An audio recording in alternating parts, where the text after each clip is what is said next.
हमारे भाई हैं, विधायक हैं, क्या तय होगा ये पार्टी तय करेगी, लेकिन कुछ संवेदनशील बने। सांसद जी लगातार अभी कल ही उनका तीजा हुआ है। सांसद जी लगातार समाजवादी पार्टी के कार्यकर्ता कई ऐसे नेता हैं जो सपा को छोड़कर बीजेपी के दामन थाम रहे हैं, इसका क्या मानना है? इसके बारे में कल राष्ट्रीय अध्यक्ष ने लखनऊ में आप सब मीडिया के साथियों के बीच कह दिया, उसको क्या दोहराना। आप कहाँ से चुनाव लड़ने वाले हैं? हम समाजवादी पार्टी के सिपाही हैं। राष्ट्रीय अध्यक्ष जी मेरे भविष्य के लिए, मेरे वर्तमान के लिए जो फैसला लेंगे उस फैसले को यथारूप न केवल स्वीकार करके उस फैसले को साकार करने की जितनी मेरी क्षमता होगी पूरा करेंगे। मैनपुर में भी सपा कार्यकर्ताओं के द्वारा कई आरोप लगाए गए हैं कि गुटबाजी दिखाई दे रही है पार्टी में।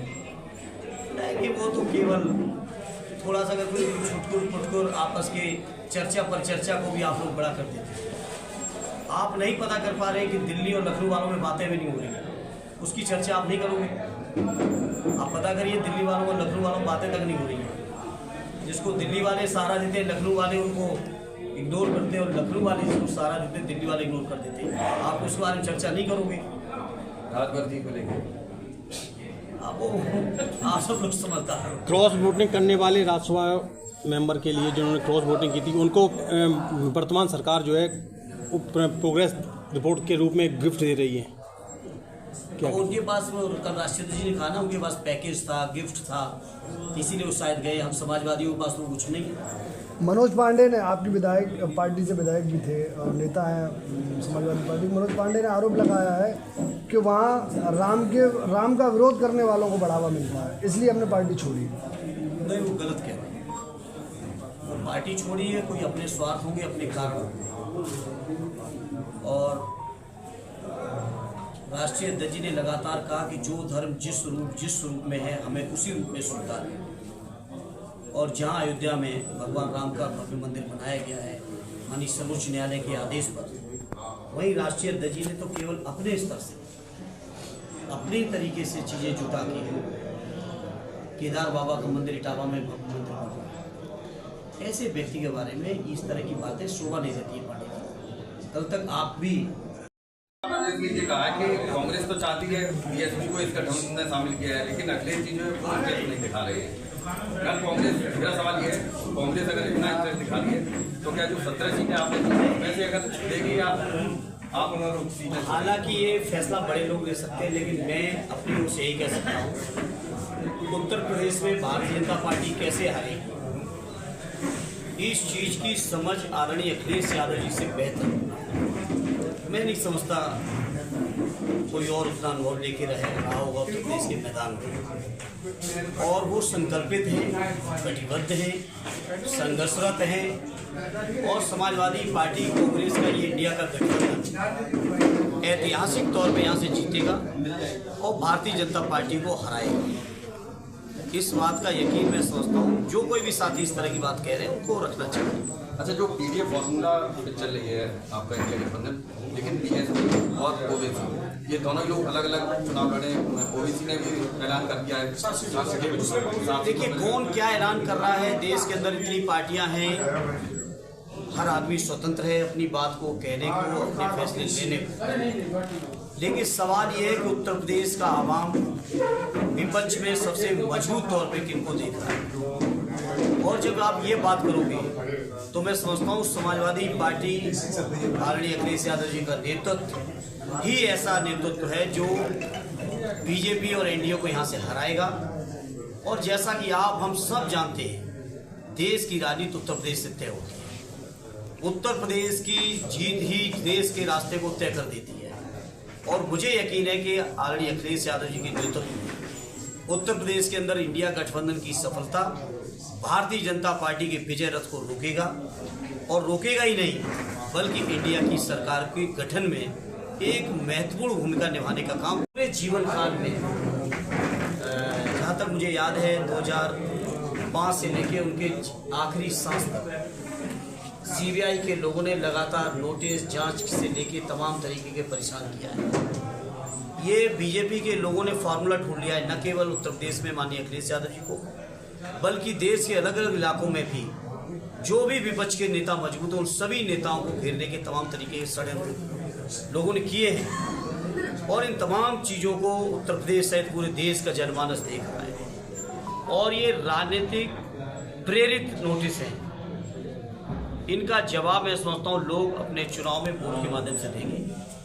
और ये जनता देख रही है, जनता बहुत आगे तक की चीज़ों को समझ रही है और वो जान रहे हैं कि नोटिस क्यों है। अच्छा, बदायूं में जैसे आपकी जगह चर्चा कर दिया गया, तो क्या आगे भी इस तरीके के फेरबदल देखने को मिल सकते हैं? देखिए, राष्ट्रीय अध्यक्ष जी का हक है, उनका अधिकार है और वो बेहतर समझ सकते हैं कि किस व्यक्ति को कहाँ पे लड़ाने से पार्टी को या गठबंधन को ज़्यादा लाभ है। मुझे याद है 20 तारीख को आदरणीय चाचा जी की घोषणा हुई और 21 तारीख को मेरी पहले से कार्यक्रम प्रस्तावित था। उस प्रस्तावित कार्यक्रम में मैंने आदरणीय चाचा जी के लिए वोट की अपील और प्रार्थना करके मैं आया हूँ बधाई। और ऐसा ही नहीं कि केवल अपील करके आया हूँ, अभी जरूरत पड़ेगी तो जितने बार जरूरत होगी उतने बार जाऊँगा। बदायूं भी जीतेंगे, मैनपुरी भी जीतेंगे, प्रदेश भी जीतेंगे और इंडिया गठबंधन के साथ मिलकर देश भी जीतेंगे। गाजीपुर में जो सारी को इंडिया गठबंधन से खरीद दिया है, उसको लेकर काफी चर्चा चल रही है। उसमें क्या चर्चा, वो बहुत पॉपुलर लीडर है। आप उनकी प्रोफाइल देखिए। अगर मुझे सही याद है तो वो कम्युनिस्ट पार्टी से एमएलए हुए, वो निर्दलीय एमएलए हुए, वो समाजवादी पार्टी से एमएलए हुए, वो पहले भी समाजवादी पार्टी से सांसद हुए, वो गठबंधन में बहुजन समाज पार्टी से भी माध्यम से देंगे। और ये जनता देख रही है, जनता बहुत आगे तक की चीज़ों को समझ रही है और वो जान रहे हैं कि नोटिस क्यों है।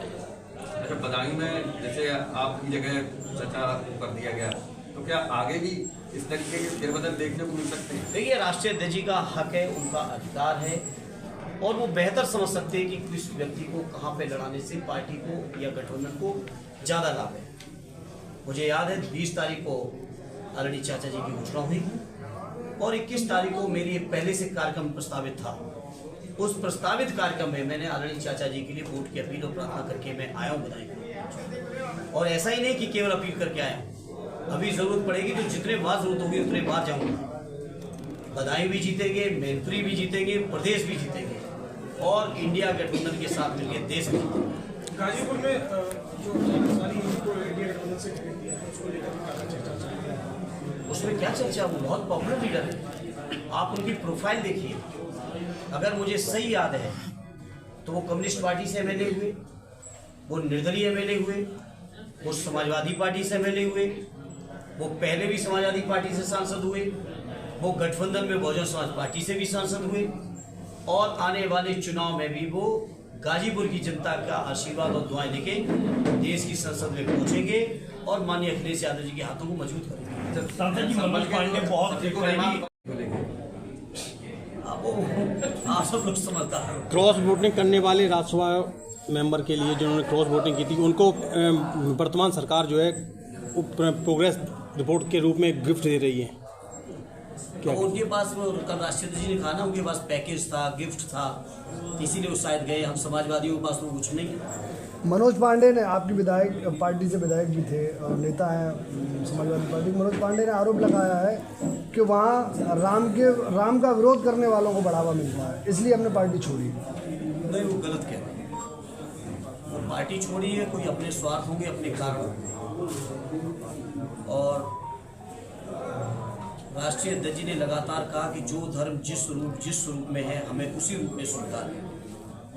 और जहां अयोध्या में भगवान राम का भव्य मंदिर बनाया गया है माननीय सर्वोच्च न्यायालय के आदेश पर, वहीं राष्ट्रीय अध्यक्ष जी ने तो केवल अपने स्तर से अपने तरीके से चीज़ें जुटा के केदार बाबा का मंदिर इटावा